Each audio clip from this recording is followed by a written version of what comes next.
Hi, I'm Lindsay Quinn with Heartwise Collective. In today's episode of Ortho Marketing with Dean Steinman, you are going to learn all about how AI can actually work for your practice beyond ChatGPT. orthomarketing.com, 360-degree digital marketing solutions for your practice.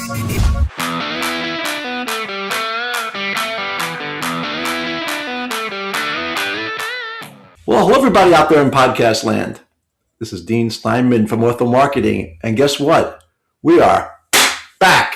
Yes, we're back. And we have another podcast for you. So I'm so excited to be back. We took a little bit of a hiatus, working on some things, but we're really ready to rock and roll again. So today I've got a really excellent, interesting, charismatic guest that you guys are going to love. All right. If anybody ever heard these two letters put together in the last 2 years, you're wondering what the heck is going on. And if you haven't heard these two letters, what rock are you under? So let's talk about AI. Woohoo, AI.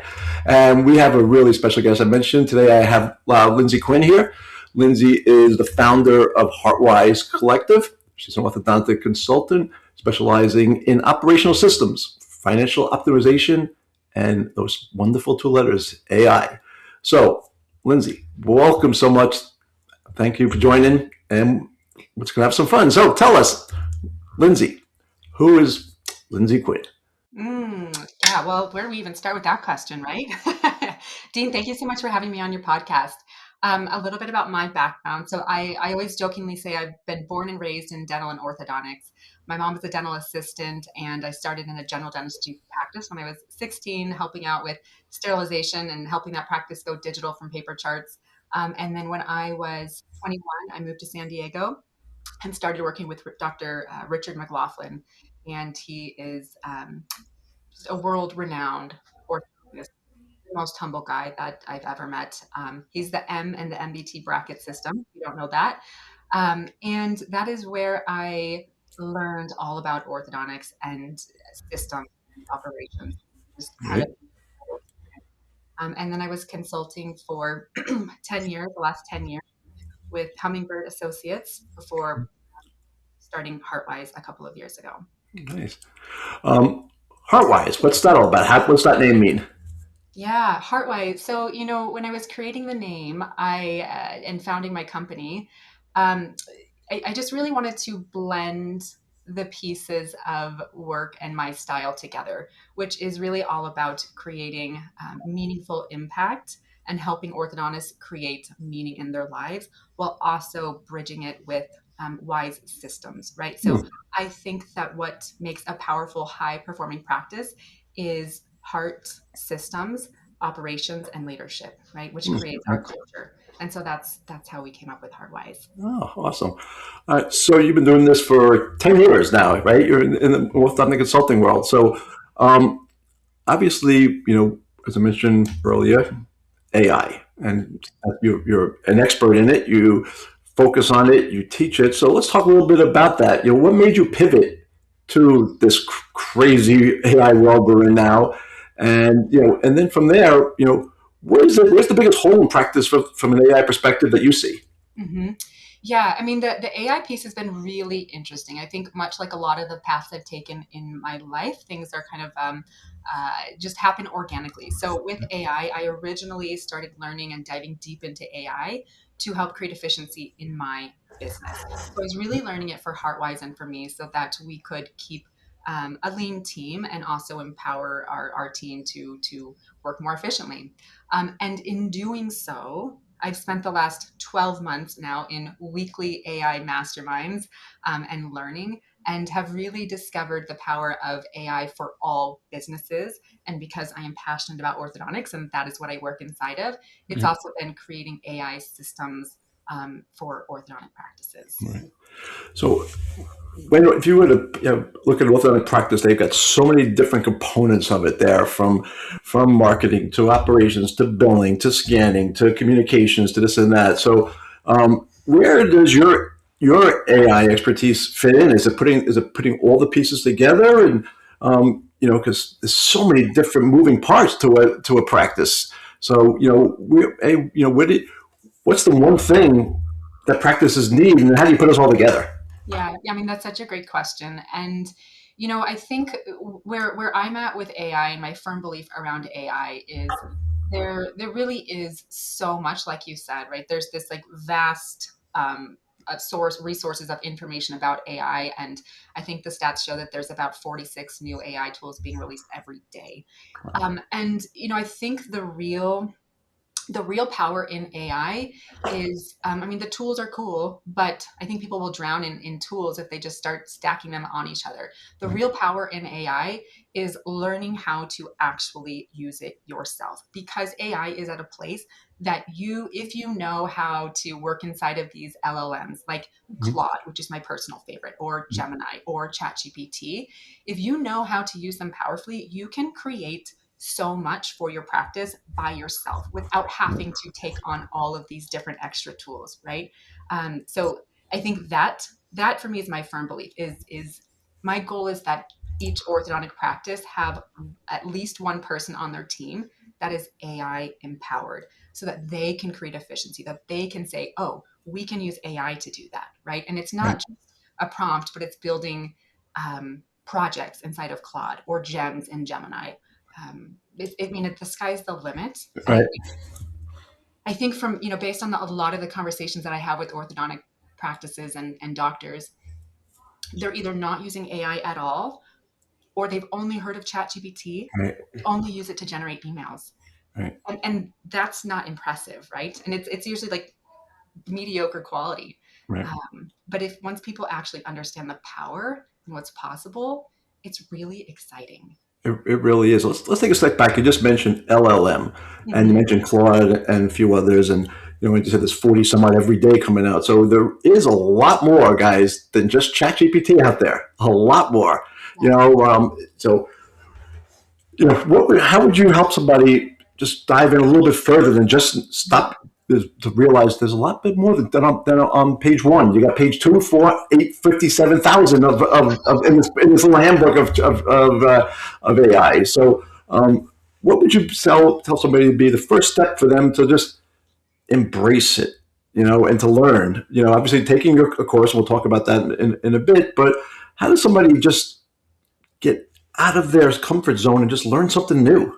It's actually an interesting question. So yes, there's courses and things that you can take, but AI is the first tech tool that can actually train you how to use itself, right? So you can go into your favorite LLM, ChatGPT, And what's that? And for those who don't know, LLM means. large language model. Okay, right, all right. So just a different type of AI program. Yeah, Yeah. exactly. And like you said, there's so many, but the core ones are Gemini, which is attached to Google, Mhm. Claude, which is Anthropic, ChatGPT, and then I mean, there's a few underneath that too, but those are kind of the main three that we're hearing Yeah. about now. I mean, if you watch the Super Bowl, you saw Just a probably a bunch. commercial Yeah. for Anthropic and Yeah. Claude, and their high road now is that they are ad free, whereas ChatGPT is kind of sold out, and they're having ads on I ChatGPT. know they're smart. Like Facebook didn't have ads up front at the beginning. If you ever watched the movie, they didn't want to do that. But now how are you going to make money? And there's so many more out there too. Grok is a great one. That's run by Elon Musk. Elon Musk. Yeah, exactly. That's Twitter's or X's program, and they're all. And I said, there's just so many more coming out all the time. They all have their strengths, Right. right? So Mm-hmm. it depends on how you want to use it. Right. One of the things that I've been hearing a lot lately is ChatGPT is really becoming the consumer's large language model. It's for people who just want to consume things, Mm-hmm. whereas Claude is more the creator and developers LLM, because it Right. has coding abilities, and we've got these agentic pieces, which I mean, if we're still using ChatGPT, if we've not heard of anything beyond ChatGPT, I don't want to go too far in the weeds and Right. Okay. be over people's head, but Right. the power. So let's talk about a typical practice. Uh, a how do we get an orthodontist dentist to understand that they have to adapt and make change? Because everybody is afraid of change. It's the biggest fear that everybody has. And, and when it comes to marketing, the same thing. I have to help them understand you got to change the way you promote yourself. This is not 2024 anymore, or even somebody that's been around for 25, 30 years. This is not 2018 or 2010. Yeah. Things have changed. The competition is fierce. You have to be more efficient, more effective. So, how do you help somebody understand or at least embrace that they have to change? Yeah, I mean, like change is a choice, right? Mm-hmm. But I think like this is bigger than the era of going from paper charts to digital charts, right? Yeah. And now, I mean, there was a lot of resistance about that 20 years ago, but now that hopefully everybody is on digital charts, Right. they could never imagine going back. And the administrative people who went from typewriters to computers. I mean, could you imagine if we were still living in a world with people on typewriters, because that is just what they are used to and that's what they're comfortable with. So I think the way that you should be viewing this right now is the practices that are adapting AI have an advantage, right? It's closing, right? Because eventually everyone's going to be using AI. I firmly believe that. Mm-hmm. But the people that are using AI definitely have an advantage right now. Right. And so now the next question is, the doctor gets it, but now having, Mary, who answers his phone, who's been doing that for 40 years and is afraid to make change, and is in that, how does he get her to buy in, because it's a necessity, and from my perspective, I come across it all the time. So many older practices, and they have, staff members have been there forever, don't like to make change and want to embrace different technologies, and this is a big game changer for practices. So how would you suggest to have a doctor learn about it and then make sure his staff would actually do it? Because he can say, I'm all in, but if they're not going to buy in, then what? Right. Yeah, I mean, it's a great question. And I think, like you said, anytime we're making changes, I think we should just anticipate that there is going to be resistance, right? Even the doctor and the leadership team, they will feel the resistance. But what's important from the doctor and leadership team is to recognize that they're feeling some resistance, and they're also the leaders of the team that need to pull the team through this to get to the other side of it. So I think acknowledging the resistance, but then also just holding people accountable, checking in, having systems in place to say, did we do this? Are we doing this? How is this working? Where are you struggling? And really just sitting with people to help them realize the power of it. And, just because we're talking about AI in particular, I think a couple of things, right? I think that because I've heard this, there's some team members who feel that they're very anti-AI because they think AI is going to take their jobs. And my response to that is there's a lot that AI can do that team members might currently be doing, but the intention is to never not replace our current team members that are a significant piece of the heart of the practice. We want to enable them to create more human connection, right? So that's the goal with AI. What can we have AI do? The repetitive tasks that nobody wants to do anyways, or the things we're not doing that we could use AI for to get better, so that our team members can actually provide more human connection and nurture our patients, because that's really what we want. This podcast is sponsored by orthomarketing.com. Hey, you an orthodontist or dentist looking to give your practice the competitive edge it deserves? Well, look no further than Ortho Marketing. Ortho Marketing is the dentist orthodontist choice for digital marketing. At Ortho Marketing, we specialize in helping orthodontists and dentists just like you attract more new patients. Our team of experts knows the ins and outs of the dental and orthodontic industry, and we're here to help your practice shine. We're going to supercharge your online presence. We're going to optimize your website.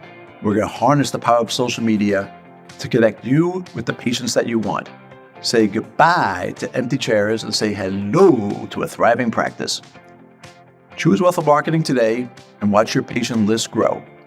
Visit orthomarketing.com and learn more and take the first steps towards your practice success. Ortho Marketing. It's not just our name, it's what we do. So out of all the systems that a practice has, what would you say are the 2 or 3 most important ones to take the baby steps to integrate AI into? Yeah, I mean, baby steps. I would do something even as simple as taking a report from your practice management software. Most practice management softwares have a report of, um, Dolphin calls it light bar analysis. Other people, it's just your procedure list. But it's a report that shows all of your scheduled appointments for whatever time period you're looking at, the scheduled time, and the actual time. You can take that report, go into Claude, ask it to tell it what the report is, ask it to analyze it, and provide you with a dashboard view of the stats. Right. If you do something like that, you don't need a ton of AI knowledge to do that. You do that, and you have this dashboard that now you can be looking at on a weekly or monthly basis and saying, hey, my schedule is not working. Here's exactly why. All of these appointments are 50% overtime unscheduled or undertime. We should change the length of these appointment types in order to have a more efficient day. Like, that is an easy thing that every practice could do tomorrow. Now, do you offer like a, help with this, like a library of prompts? Because you have to teach AI to think like you and to learn how you want things done, because it's really not an out of the box kind of thing, even though it's a smart technology. I use it, nonstop, and I trained it to be, Dean on steroids, So how would you teach somebody to just know what questions to even ask or say? But do you offer that to them in your help? Yeah, I do. So there's there's a few things that we do, but if it's going to be a repeated, if it's something that you're going to be doing repeatedly, becomes a system, then what I do with practices is we actually build out what are called projects in Claude, or you can do it in ChatGPT, but ChatGPT is just not my favorite. But we build out projects, and the difference with that is you can load it with a knowledge base of information you want it to pull from. So if you've got scripts or protocols or procedures, or ideals, you put that into your knowledge base, and then you build um, basically like a master prompt for that project. So you can go into that project and use it every time and get very consistent output, and it's going to know exactly what you need from it in whatever style that you need. So that's a lot of what I do. Okay.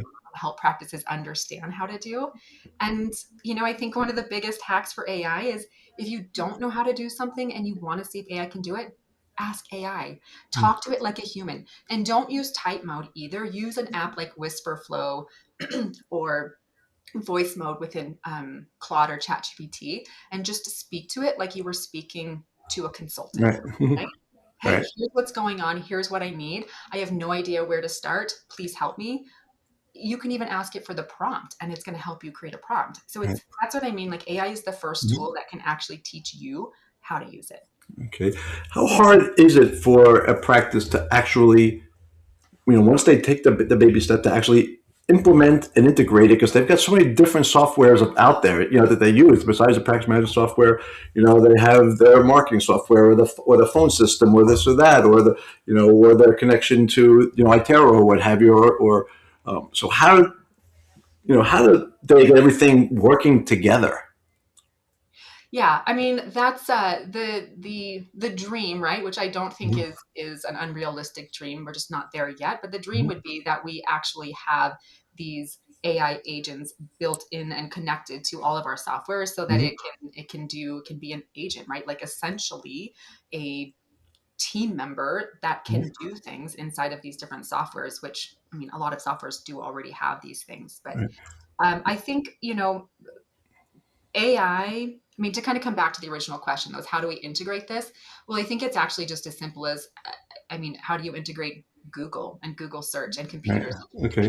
Right. Right? If you're using Google inside of your day to day, there's no reason why you shouldn't be using or could be using AI. Right. And just to add on to that, it's I think a lot of practices, I know the mindset, and I live with practices inside of what's actually happening. It's not just mindset, it's reality. They're so busy that the thought of bringing on something else is so overwhelming. And I absolutely get that. But that's also the absolute reason why you should be implementing AI, because things that are taking you 3 hours to do, you can type into 10 minutes, right? Right. Right. So let's talk about that. Let's give me like a case study. So, you've been doing this for a while now, and practices that do work with you and integrate it and embrace it. how has it changed their life? Is it made them more money? Has it made them more efficient? Has it made give them more time to be with their family? What's the end result? Because Yeah. obviously you want to be faster, better, Yeah. but what is the main reason that a practice would do it, and then from there, what makes them happy? Yeah, that's a great question. So, I'm just thinking of a specific practice that they were in the process of going from 2 locations to 3. And they really did not have a lot of documented systems and quality control pieces in place. And so what we did is we built out a suite of AI systems for them, AI projects. Um, a couple of those including an SOP architect. So I showed them how they could just quickly record themselves walking through protocols and processes, and how we could use AI to create full SOPs in 60 seconds. So Wow. they were able to create documented SOPs, standard operating protocols, right, for everything, so that as they scale to a third location, they've got systems across all locations. And then we put in a place a new patient call performance coach, where we can take transcripts from calls and run it through our call performance coach, which has been trained at an elite consultant level to score these calls, so that now every new patient call is being scored and reviewed. Right. And we've got documentation and an email that's auto generated to send to callers based on their performance. So just thinking about practices that are scaling and really need to have systems um, in place is huge. Is there an option or a way to do this in person as well? Because getting people to show to on the phone is not the problem. It's once they get in the chair, the TCs are not up to snuff on how to overcome rejection. There's so many people have so many options now. Yeah. So does AI help from that perspective as well while somebody's there, so they could have you record it, and then analyze it there? Yep. So yes, we also have our conversion coach, which is the equivalent of rating the TC performance. So I really built this project out of me being one person who has a 3-year-old and does not desire to be on site every week. Okay. Right. So I can go on site and I can watch exams and I can give feedback, or I can say, hey, here's our conversion coach that's been trained like me, along with some other top sales and communication relationship experts. And let's take your transcripts from your exam, run it through Conversion Coach, and give them their top 3 conversion killers, score the doctors, score the Love TC, that. Yeah. and give them role play for how they could do it better next time. And then a follow-up roadmap too that's personalized, right? So here's how you should be communicating with this patient that Right. didn't convert at this exam. Now, somebody's listening to this, and we want them to take one step today to just put their toe in the water. What should they do after hearing this or watching this, listening to it? What should they do right now? Yeah. I mean, I'm going to come back to what I said, right? Take a report of your appointments and Right. run it through Claude and see what you get back, because your mind will be blown. I mean, like, that is enough to say, okay, this is worth taking some extra steps on and learning. It's really night and day, huh? It really is nice. Night Wow. and Great, day. great. So now we're going to do a little self plug here for you. So you tell us a little bit about the program that you have that is helping practices learn more and to become experts in it. Yeah.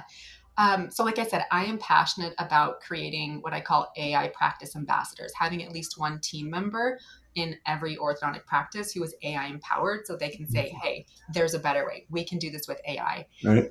So what I'm doing is I have a 6-week AI program starting March 13th. And that's what we're doing. So we're going to build out the systems that I've been building with one-on-one implementation as a group, so that team members understand how to actually build these projects, what the steps are, because once they start seeing that, I know creativity is going to be unleashed and they'll have the knowledge, power, and wisdom to just run with it. They'll be able to do so much more beyond that. So if somebody wants to learn a little bit more about this program, how would they go about doing so? Yeah, thanks, Dean. So I do have a free masterclass coming up next Friday, the Mm-hmm. 20th. Not sure when this is going to be released, but the free masterclass is February 20th. Okay. And there'll also be a replay available up until March 10th. They can go to my website, heartwisecollective.com. There's a pop-up there for the free webinar and also the replay. Okay. And what if somebody, because my podcasts are recorded and saved and people watch them months and months later. So say somebody's watching this in July or June, how would what would be another way for them to learn more or sign up, down the road?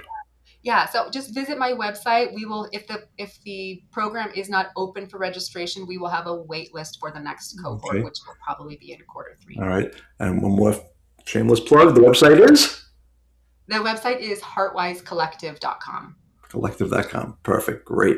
Lindsay, thank you so much. This was an incredible, eye opener, ear opener, mind opener, because I live this world and you just gave me some great things that I need to do for our clients here at Ortho Marketing just to help them learn more. So this is great. That whole thing about putting the report in, I've never even thought of that. So, that's something that I'm going to be telling 3 people today to do. All right. That's great. I really, really appreciate it. So I have 2 more questions for you. All right. So number one, I'm going to give you a gift. I'm going to give you lunch with anybody in history. Who are you meeting for lunch? Oh my gosh. Is it wild to say Buddha? I've heard people have said Jesus. People have had Buddha. So Buddha's great. I don't know what Buddha eats, but all right, that's cool. Love that. And then one more thing is people to learn a little bit more about type people. I'm a big foodie. So I don't know if you got it on your feed, but I just saw there's an asteroid coming and hitting Earth tonight. You can run to the market now and get your last meal. What are you eating?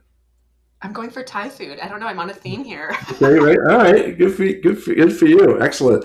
Appreciate it. All right. So Buddha and Thai food. That's Lindsay's. Thank you so much, Lindsay. Really appreciate it. Everybody out there in podcast land, thank you so much for always being so interactive with us, for being loyal. The 1,000 people that follow us and watch us. Thank you. We love you here. Everybody, just keep smiling. Embrace AI. Embrace technology. Embrace change. I keep saying this over and over again. And I mentioned the great Billy Bean 1,000 times before. Adapt or die. And this is, once again, in so many different programs, but you have to do this, guys. All right. You will be left behind. Your practice will be antiquated if you are not using technologies and especially embracing AI there. So Lindsay's is the expert. Reach out to her, follow her on social media, reach out, and of course, always just follow us as well. So Lindsay, thank you so much. I appreciate it. Everybody, thank you so much out there. And everybody, please be safe and smile.